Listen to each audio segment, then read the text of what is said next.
What was the most difficult part about directing a Star Wars film? Me. No. I know. I kid. Yeah, I guess just at the very beginning of it, getting your head in the right space of this has to be a personal story that comes from here. We kind of had to form a bubble around ourselves at the very start of it and say, we're going to tell a story that we care about, we're going to make choices that feel right to us, and we're not going to second guess any of them based on, oh my God, what is everyone going to think of this? We're just going to follow our own kind of internal compass. I know, when I would say, we got to remember what the fans think, he says, no, we got to remember what we think. Which, I mean, that was a really a pivotal moment for me.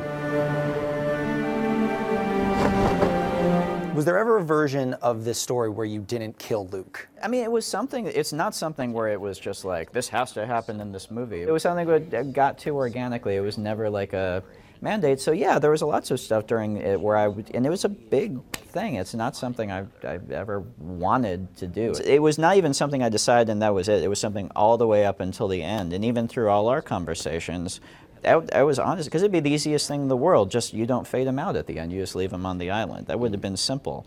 The only reason it was something that I gave lots of thought to all the way up until the very end of the process. It's all right. I'm still in denial. I think I just force projected to another planet. I like modern day New York. I like the idea that you appear at the beginning of 9 in modern day New York. Panhandling in front of Hooters. I like it, yeah.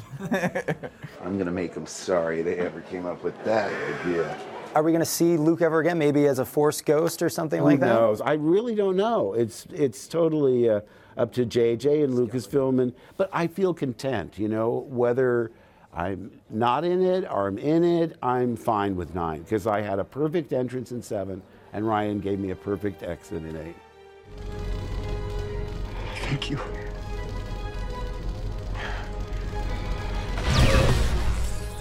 Were you ever regretful that you didn't get to work with Harrison again? Of course. I mean, you know, he's one of the all-time greats in my book. I mean, when I worked with him, I didn't know he'd become the biggest movie star on the planet. I did know that I was witnessing greatness. I mean, effortless charisma and intelligence. And I loved Carrie. The thing is, it worked then to be running around the Death Star bumping heads. If we did that now, it'd be just sad.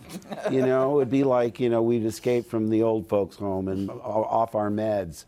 So, I mean, you can't do a straight up reunion. You have to find the characters in the progression of the storyline, and I think they did that exceedingly well. That doesn't mean that I was not upset that I didn't get to work with them. I was, but, you know, you have to do what's right for the greater good of the picture.